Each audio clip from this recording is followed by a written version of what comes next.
Good evening and welcome to Daily Politics on Trust TV, your go-to platform for in-depth discussions on politics, policy and governance. I am Shafi'u Suleiman. We apologize for slightly starting behind schedule. As 2024 winds to a close tonight, we take a comprehensive look at the major events that have defined Nigeria's political landscape this year, from economic reforms and security challenges to governance strides, legislative actions, judicial milestones, and off-cycle elections. The year has been anything but eventful.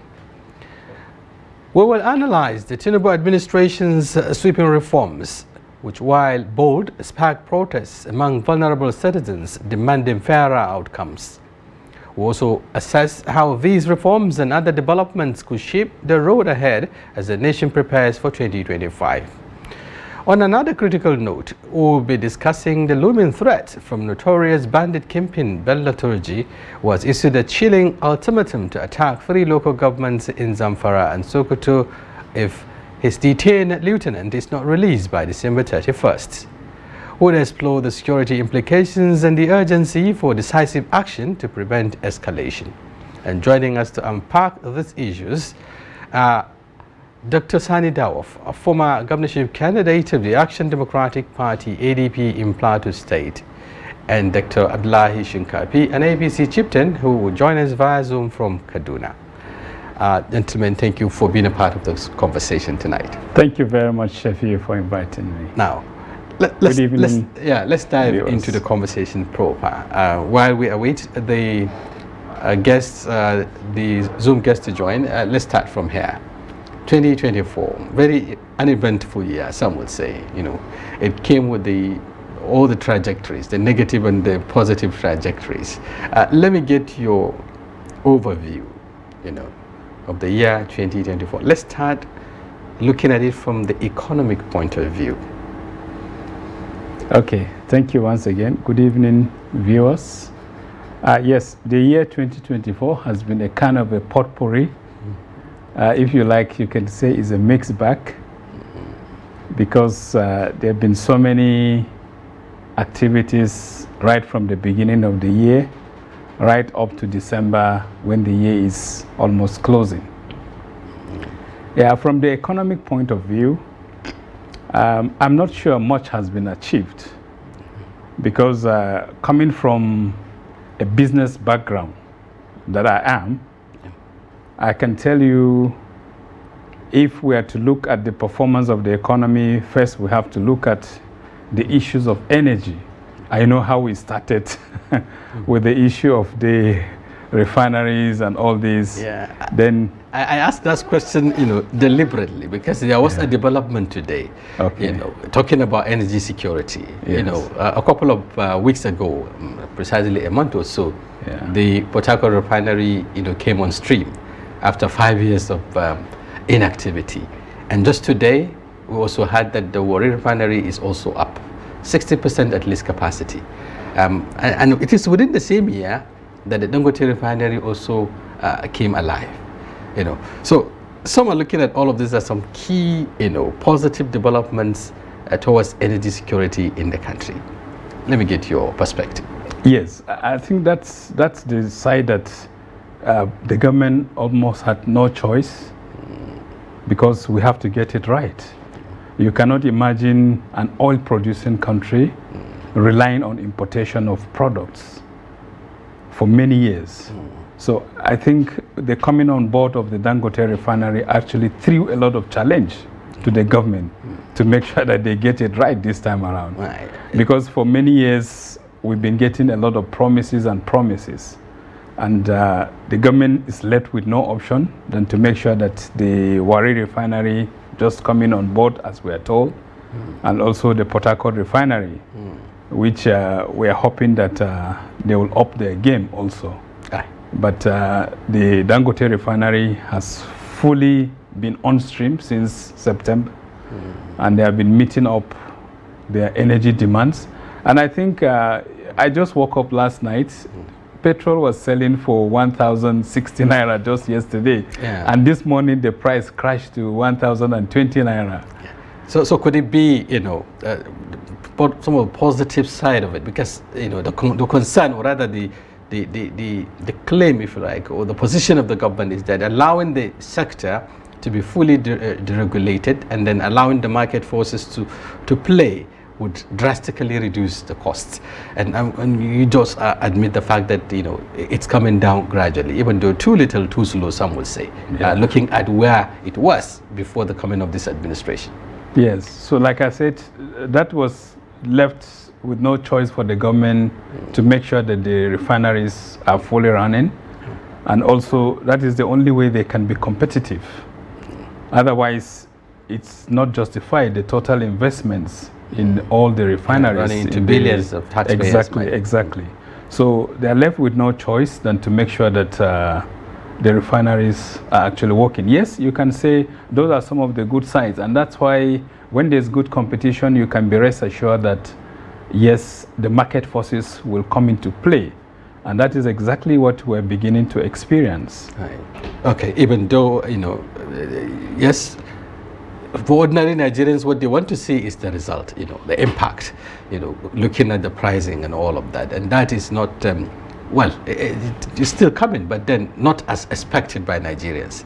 Those Nigerians who have been buying fuel at 250 thereabout before the coming of this administration and now have to cop up, 1,000 naira per litre or more. So how do you think this, because it's a product of the subsidy removal anyway, how do you think, how would you quantify the impact of the subsidy removal on the economy and the large scale? Yes, because the government was not also very open in terms of what the savings are going to be, in terms of the quantum of resources, in terms of naira equivalents, that the government would have said, look, if we remove the subsidy, we're going to save so amount within 1 year, and this is what we're going to do with the money. But you just hear that, yes, the subsidy removal, definitely there's some impact, because Nigerians definitely have been buying fuel at much lower prices. So coming to buying from 250 to 1,300 or so and thereabout, gradually now coming down. There are some forces that have come into play, although not as Nigerians would have expected, you understand. But I think the good thing is that gradually the market will stabilize the prices, right, as many other competitors come into the market. I understand there is a marching order, if you like, or from the president for the NNPCL to fast track the resumption of operations of the Kaduna refinery, the Kaduna Petrochemical and refining and KRPC now. And this is also in addition to a number of modular refineries that are currently in operation. So far, I think the number is around 8 or 9 thereabout put together. Okay, let's look at, because part of the aftershocks of that policy choice by the present administration led to the excruciating hardship, if you like, or the cost of living crisis that was witnessed, or that is still being witnessed in the country. Part of the shock waves, even pushed Nigerians to the streets at some point early this year or so. There was this nationwide protest. The end bad governance. End bad governance, and part of it features, part of the features of this year. What do you make up with the handling, rather, or the what the government did, as a response to that public outcry? Yes, I can tell you that it's far, far below expectation. And the most recent was the court case involving some of the young people that protested, the minors, And as a result of public protest, the government had no choice than to completely withdraw the issue and then try to find a way of settling the young people. These are also some of the results of the subsidy removal, because it's part of the issues that the organizers of the protests demanded, that, look, this issue of subsidy is not very transparent, it's not very clear, so it should be explained, and what are going to be the benefits. Okay. So that resulted also partly in the end bad governance protest. Yeah. So these are some of the effects of the political decisions that have been taken over time, because the people cannot stand the heat. Yeah. And it's not easy in an economy that is contracting, whereas we are told that there's almost 3.4% or whatever improving in the GDP. Right. But you see, all these economic, let me say, jargon sometimes. You want to dealing with the voodoo economy, sort of, you know, exactly. because some you really want to that see. was what the government was trying to run away from. You know, Yes. the position is that there should be, you know, an actual deliverables in terms of what the economy, or rather the picture of the economy should be clearly spelled out. Yes. People should know that this is realistically what the economy is saying. Yeah, you see, part of the problem, like I said, also had to do with the way the government had handled the economic issues. Right from the beginning of the administration, you know, there wasn't a concrete economic team until one that was recently put up. Yeah. So it kind of putting the National Economic Council in the background, and then presided over by the president himself. And even after constituting that, there has been only one meeting. Yes. And there has not been any policy direction or decision in terms of, you know, where the economy is heading to. And so when you are measuring the deliverables, the impact of the governance, we should be able to say that, look, we are spending so amount of billions or trillions of naira within the year. Yeah. So out of the expenditure, we expect that we should be able to generate so number of jobs in agriculture. Yeah. We're going to revive so number of industries that have been moribund. And I cannot tell you precisely that, yes, we have achieved this, because these are actually we're battling the with staggering deliverables. figures of rising unemployment, you know, Yes. up businesses closing shops and all of that. That is on the contrary. Yes. Because Nigeria, what the expectation was that there should be, and just like the president has also said, that the economy is responding to his stimulus, you know. But what Nigerians are seeing in terms of the figures perhaps might not be palatable. I don't think that really acts up, because for the average Nigerian, his ability to put food on his table, that is what translates to economic reform and impact for the average Nigerian. How many people can afford 3 square meals today? How many people can afford to get secure jobs? We've seen stampedes recently of people, you know, trying to access palliatives across some states, including Abuja. And then, you know, we're talking about food security here. We cannot be talking of palliatives because we are far ahead. We shouldn't be talking of palliatives in the real sense, because that is part of the bad governance issues that we are facing.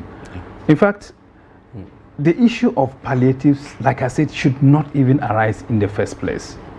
Because if we are getting it right, we should be able to know that this year we are going to produce so quantum of Food. Value chain in terms of rice. We should be able to say precisely that this year we are going to produce so quantity of rice. This year we are going to produce so quantity of maize. So there's no clear roadmap. But there's no as clear to where we are roadmap. going Exactly. So that is why it's very difficult, you know, to really measure the performance of the government and actually hold them accountable. Yeah. Okay. Before we leave the issue of economy, because we have quite a number of issues to deal with, you know, we're also battling with, you know, hyperinflation. Some would say at 34% thereabout, which has also, to a very large extent, you know, eroded the purchasing power of Nigerians. Again, Nigerians are also, dealing with, you know, escalating cost of energy, just like you said. Electricity tariff has led to, you know, reduction in productivity. You know, a number of small businesses have collapsed and all of that. So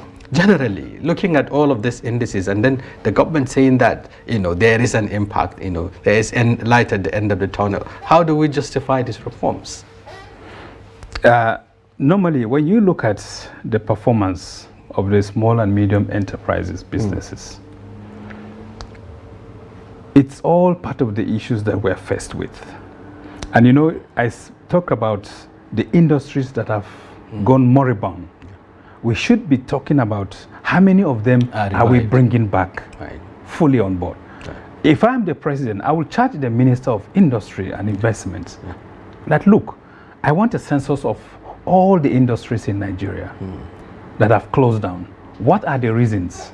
How do we work with the funding banks. That's the development banks like the Bank of Industry and the rest, you know, to make sure that we bring back these companies. Or how do we create an enabling environment? So that, because exactly, generally they are talking about, you know, unfavorable environment, you know, in terms of cost of production, in terms of security, and so on and so forth. Yeah, it's a lot of related issues, and that's why I'm saying I would bring the minister to task and say, come, give me your roadmap. I want to see where we should be within the next 1 year, within the next 6 months. Maybe they have their parameters, but I think we should know about all this.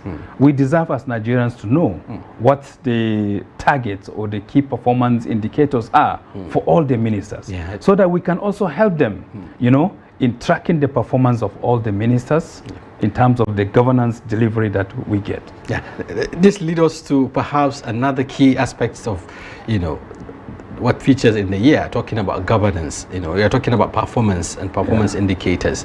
For the first time, you know, the administration of President Bola Ahmed Tinubu, you know, at some point, I think a couple of months ago, rejigged the cabinet. There was some sort of cabinet reshuffle, and some ministers were asked to go, and some were, you know, change portfolios and all of that. But some say it was more of a window dressing, you know, that the fundamental issues have not been addressed.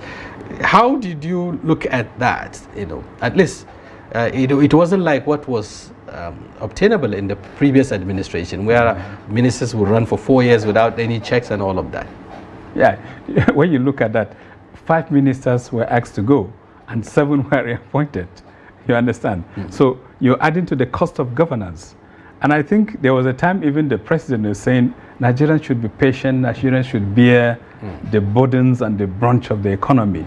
And I think they're also looking at to what extent is also the government itself, the president himself, also carrying this burden.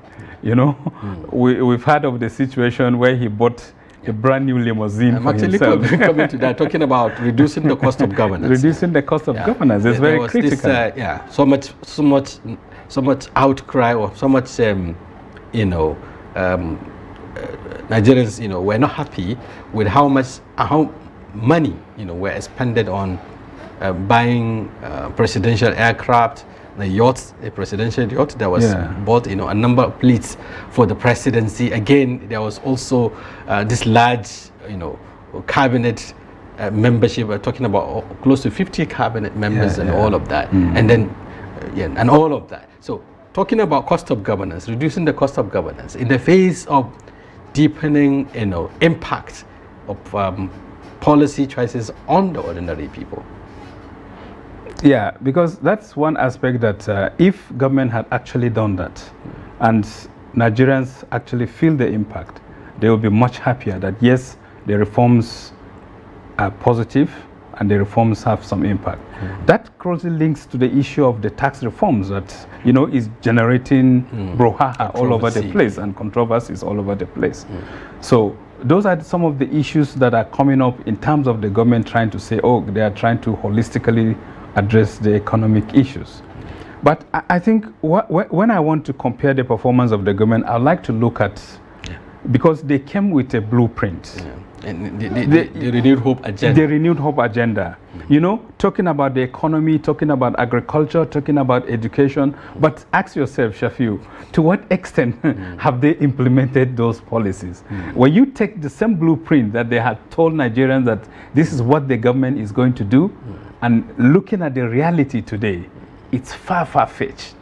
So even though they would tell you that, okay, for instance, part of their agenda is to revive education, especially at the tertiary level, they came up with what they call the NEL fund, that is the student loans and all of that, you know, to encourage, I mean, people to access, you know, tertiary education and so on and so forth is an aspect. And then again, they're telling Nigerians that, okay, in the area of agriculture, they are also importing, you know, grains to augment the shortfalls and all of that. Isn't it part of the... No. Honestly, we don't need to, because we have the arable land. The land is fertile also, and we have the human resources that if you want and you develop a program, you can create employment and job opportunities in the agricultural sector even.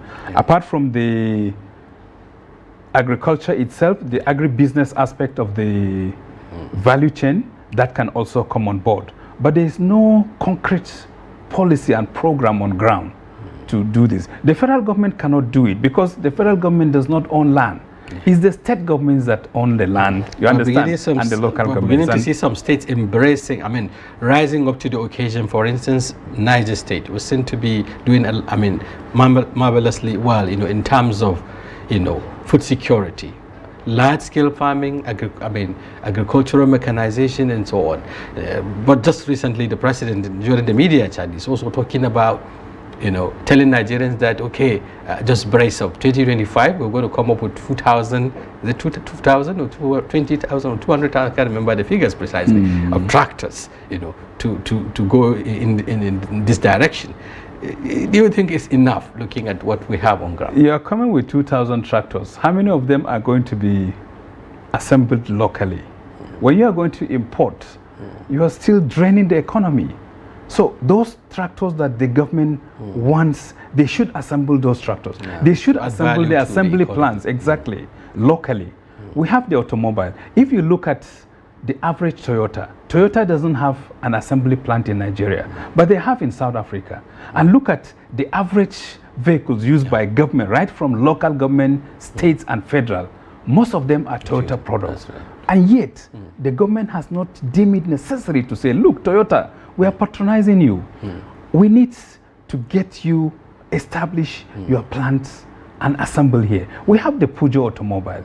It has been revived by a new set of partners. They are producing vehicles, but they are not being patronized. Also Innocent, back in Nigeria. Innocent is also there, but we are not patronizing Elsewhere them. in Bauchi, we're supposed to have the stair, but it's no longer functional. There are so many of them. Fiat is there, Anampo is there, Leyland is there, that used to be in Ibadan, Volkswagen, all this.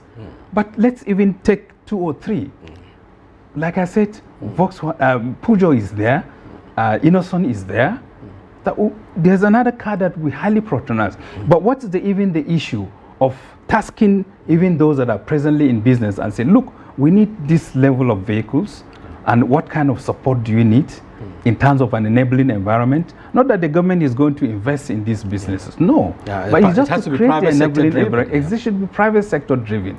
And the private sector is really ready, but they need to see that the atmosphere is there and then the enabling environment is there. But the government is telling us that those at the leadership position are telling Nigerians that we've been spending substantial part of our time to market Nigeria, to get investors to come into the country. Is it that they are misplacing the priorities?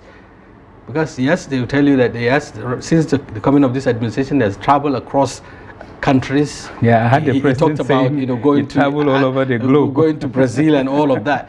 Is it that they are misplacing the priorities? Okay, Brazil, tell me, how many cars do they import from other parts of the world? I think the partnership along that line has to do with the agri sector and the agri value chain. He was talking about the livestock production and all of that. First of all, you must promote domestic investments.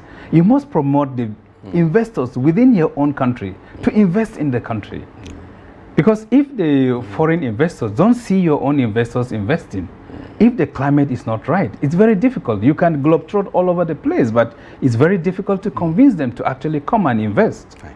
So the first work for us to do is to make sure that we encourage domestic investments. Right. The local investors, let's get them to invest. And then when the foreign investors see the local investors doing, they will come in and partner with them. And then, scale up to any level that you can imagine. Right. Okay. The fact that we're running a democracy and we have, arms of government. And let me get your examination, if you like, or your overview of the National Assembly, in the last 1 year, because it has been a tale of, alleged budget padding, rubber stamp, legislation and all of that. At some point, they're talking about, enjoyment allowances and what have you. The president recently laid the 2025 budget. It was an applause all over the world, all over the place, including standing ovations. How would you rate the National Assembly in the last 1 year? The National Assembly has its own challenges. To the best of their ability, they will tell you that they have done very well. Maybe they have their own parameters of judging themselves. But I think for Nigerians, they are looking at legislations that actually impact and touch the life of the average man. So those are the kind of legislations. And when you look at most of the legislation that have come on board in the past 1 year, most of them are executive bills. We have a bill talking about the national anthem now, changing that has a that you know was given the I mean a kind of fast tracked attention. Yes. Within the shortest period of time, probably in 2 weeks or so, the bill was able to pass through. Yes. So definitely, if there's that kind of commitment on the part of the executive to get certain bills passed, they have a way of carrying the National Assembly along and making that these bills pass. But I can tell you most of the bills, like I said, they're executive bills.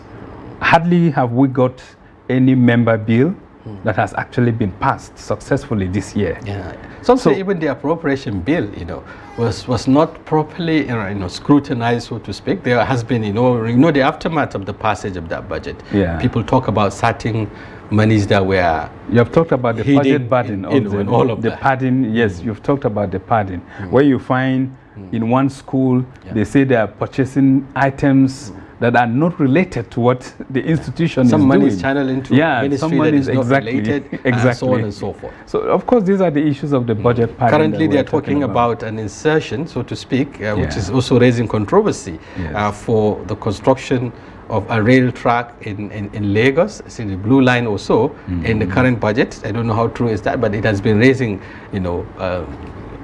controversies among even the political class themselves. This is a budget that is yet to be even, being considered. I think we're talking about a budget of about 49 trillion or so. But in terms of the dollar value, it's the same dollar value 2017, Buharis budget. And in terms of even the value and the strength of the Naira, it's even much more stronger. I remember I went to Ethiopia in 2018. I exchanged the dollar for 380 Naira. Now you are exchanging that for 1,500, 600, And there's still a projection that by next year, based on the benchmark the government is putting, is around, I think, 700 or so. But currently, it's already at getting to 800 or thereabout. I would have been happier if Nigeria were actually embracing the productivity that we talk about. We need to run a production-based economy, not a consumption-based economy. Because if we do that, yes, the value of the Naira would gain its own strength. And these are the issues I talk about, bringing back the industries. Because if we don't do that, everything that we're talking about, the foreign exchange rates, as long as we're import dependent, because that's exactly what we are. So, and we have all the opportunities that we can make sure that we produce locally. Everything that to a very large extent that we can produce locally, we've got all the opportunities, we've got all the human resource base that I can tell you we have. We've also got a lot of the experts, because when you look at driving the economic development of the country, we must go back to agriculture, because that is really the base for us. And if we do not go back to agriculture, we will not get it right. And then the other area of industrialization that we may look at, of course, is the area of technological development, which we are, of course, very far away. But these days, what does it take? What does it take the Japanese to develop? It's just going, they copied all the technology in America and adapted them. And today, there was a time where saying made in China was inferior, made in Japan was inferior. But today, these are the standards for measurement. You understand? And this is something that Nigeria should perhaps look towards. The need to indigenize some of those economies and so on. Exactly. Technologies. We have so many professional institutes. We have the Nigerian Society of Engineers. You understand? And even within the engineering group, you have different sectors. Why can't you tax them? For example, this Lagos Calabar road that they are talking about. The coastal. How many Nigerian engineers are involved in the EPC? You understand? So these are the kind of issues we should tax our engineers. There are some people that have even, gone to some extent of developing locally made cars and vehicles. Before the previous administration left there, I think they were even talking about phones, assembling phones in Nigeria and all of that. Yeah. So where is this story? This issue started far back during Obasanjo, I think. Huawei, we started far back as then. Right. But the commitment is really lacking. Okay, let's look at other sector, which is very critical, security, you know. Billions of naira, taxpayers' money, before now. But now we're talking about trillions. In this budget, 2025, we're talking about 4.9 trillion naira for security and defense. Yeah. And we're also dealing with a staggering, if you like, very frightening figures coming from the MBS in terms of the number of casualties in the last 1 year, the number of people kidnapped and so on. How would you rate, you know, the intervention or the performance of the government in the last 1 year in the area of security? That's that's a recurring decimal in Nigeria today, because the issue of security, honestly, I can say in some areas, yes, we have got some improvements, to be very honest, but a lot needs to be done. Because of recent, the issue of the Lakurawa, even the issue of the Lakura is not really a new development, you understand? But it is gaining prominence. So, and some will say, why should this happen when, you know, Nigeria is not yet out of the Boko Haram insurgency, even though they were said to have been degraded. The the bandits have been holding sway, and then suddenly, you know, the emergence of the Lakurawas. All of this happening in the northern part of the country. Is it a coincidence? You remember, there was a time that the Minister of Defense, the Minister of State for Defense, and the Chief of Defense had to relocate to the Northwest, Sokoto precisely. But honestly, strategically, when these kind of things happen, it is also telling you the challenges that the armed forces is actually facing. Right. You understand? Because in its own tactics and strategy, it should anticipate and should develop all the. They don't need to the intelligence network. Exactly. What happened to collaboration with other stakeholders? We're talking about multinational joint task force and all of that. Yeah. You know, countries are involved. You know, why is it that the movements were not supported and all of that? You know, and then the current controversy around Nigeria stand up over these allegations of compromise and all of that. Yeah, of course, some allegations of foreign forces being given base and all these. Well, those are either neither here nor there. Right. You understand? But of course, these issues would come on and play on board. So these are the kind of issues that we're saying. We should manage the security strategically, because if we do that, I think that will help us a lot. Yeah. And somehow they are beginning to do that. I must admit that, because when you look at even the north central Nigeria, the farmers' headest conflict. The farmers' headest conflicts, they are gradually reducing. You know, they are not like they were before. And another step in the right direction. For instance, some would say the emergence of the livestock ministry. Just even the president has talked about it, you know, as one of the measures to address this conflict, you know, protracted conflict. Yes, this one is just an emerging development. Yeah. We've not had any impact yet. The ministry has not even been put in place. But of course, the security agencies, they are working, of course, trying to make sure, because I think that is one area they need to work very hard. Once we're able to manage the security challenges, those investments that we're talking about, even the domestic investment, there are a lot of people who would want to go and farm, but because of the insecurity, it's also tied to all of that. It's tied to that. So a lot of things are interdependent on one another. Yeah. So but if you address fundamentally the security issues, then you can now move in to address the issue of the investments and the rest. Yeah. You can now move to other areas like tourism. Of course, agriculture automatically takes care of itself. Right. Because when you have farmers that have been displaced as a result of the conflicts with the headers, there's no way you would expect that they will be able to farm. So even the Ministry of Livestock, even though some people, you know, think very myopically, I mean, there are a lot of countries that have Ministry of Livestock.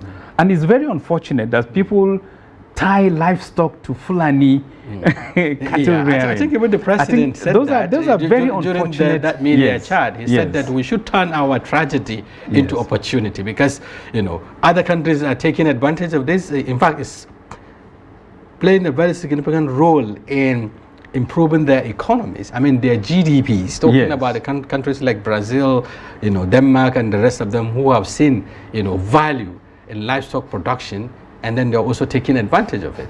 So, if I understand, you think that the livestock ministry should be able to address some of those concerns? Absolutely. Right. And that is how the ministry should be positioned, should be well positioned to play that key role. And it must have targets to achieve within a specified period, not just setting up the ministry. You must give it targets. And it has to work with other relevant ministries, because you cannot talk of livestock when there's inadequate water supply for the livestock in themselves. So you must bring in the Ministry of you must bring in the Ministry of Agriculture, you must bring in the Ministry of Water Resources. There should be collaboration. Exactly, and they must bring also the issue of health for the veterinary services that will be provided to the livestock. So you see, it's interlinked. Right. Yeah, exactly. Talking about healthcare, another critical sector that needs to be looked at. In the last 1 year, it has also been hit by the policy choice of the administration. Quite a number of pharmaceutical companies have left Nigeria. Cost of drugs and all of that has also skyrocketed, and a number of deaths have also been, recorded. Even though the government said that it is doing all it can, to address the concerns or to support, the local production of some of this, medicines and so on. How would you rate, the intervention? I'm sure you are also concerned about what is happening in the healthcare sector. Yes. Health, they say, is wealth. Because if the people are not healthy, they won't be productive. They won't get engaged in industry, in agriculture, and other facets of life. So it's a very critical area that when you look at also the performance in terms of budget investments in this sector, it's very, very low. At least let us target 10% funding for the health sector across board. You cannot be talking of funding health only at the federal level. Because the tertiary institutions, yes, exactly, the subnationals, the state governments, the local governments, the primary health centers, the secondary health centers, and a few of the tertiary health centers. Now, when you look at the total funding coming from most of the states, you're looking at an average of funding of between 2%, some even as low as 1%, which is very low. So we must really be focused, because there are key sectors of investments that we must look at in terms of funding, public funding, health, agriculture, education, security. These 4 critical areas, if you really address them, put like 10% of the budget in these sectors. Honestly, for security, you can come down a little bit. But for health, education, and agriculture, and it must be a collective effort, not just federal government, but the entire subnationals must come together and do that critical investments in this sector. You talk about the need, to focus on reindustrialization, and one aspect of it is power. Yes. Power generation has been an issue of concern in Nigeria. This year alone, there has been quite a number of grid collapses. I think about the last couple of months, some say even in recent times, we're talking about 10 different collapses of the grid. At some point, it even put almost the entire northern part of the country into a 2 weeks blackout or 3 weeks. I can't remember precisely. So how do we reindustrialize in this kind of atmosphere? Yes, thank you, Shafi'u, for asking that very good question. Because when you look at, honestly, I want us to begin to move away from this concept of national grid. Now, the states, even local governments, can now generate electricity. Now, the Enabling Act has allowed even states to float their own electricity companies. And once they do that, they can now regulate electricity within their own jurisdiction or their own states. But how much interest at the governors, for instance? No, I think that is where I'm saying that is where we should be looking at. And that's why I'm saying that the concept of national grid, let us gradually begin to move away from that and begin to look at, even if it's at regional basis, the North Central can rely heavily on hydro. The Northwest can rely heavily on solar. And wind, you understand? And wind. And then the South-South can rely heavily on gas. You understand? We look at the comparative advantage. Exactly. The East, also some of that, including even coal and the rest. So let us improve the energy mix for the country in terms of renewable, you know, and in terms of gas and in terms of hydro and thermal. Exactly. So, and let us do that strategically. The Ministry of Power should be, that is what should be its primary focus in looking at how do we attain this mix and what target do we give ourselves to be able to attain these targets. South Africa is generating more than 26,000 megawatts of electricity, and look at the population. Not even up to half of Nigeria's population. Quite enough. So, so you can see that can power the economy. Exactly. And the industrialization that is needed. So let the state governments begin to look inward and see most of the states, even if you are looking at the megawatts that they need for their own domestic or local use, it's not that much. Right. And you know, the reliance on this big bohemian, you know, big thing called national grid, national electricity, honestly, we must begin to move away from it. And I want to challenge the states, you know, to begin to look inward into this area. Right. Okay. You know, before we round up, because we're running out of time, you know, as an opposition figure, a very strong opposition figure, you know, the political scene itself, you know, is also has its own problem in the last 1 year. Virtually all the political parties are in this array in terms of, you know, there is crack here and there. The PDP has been battling with this protracted, you know, crisis. The Labour Party is also cracked, you know. The NMPP is also at loggerheads and all of that. So how would you assess, or how would you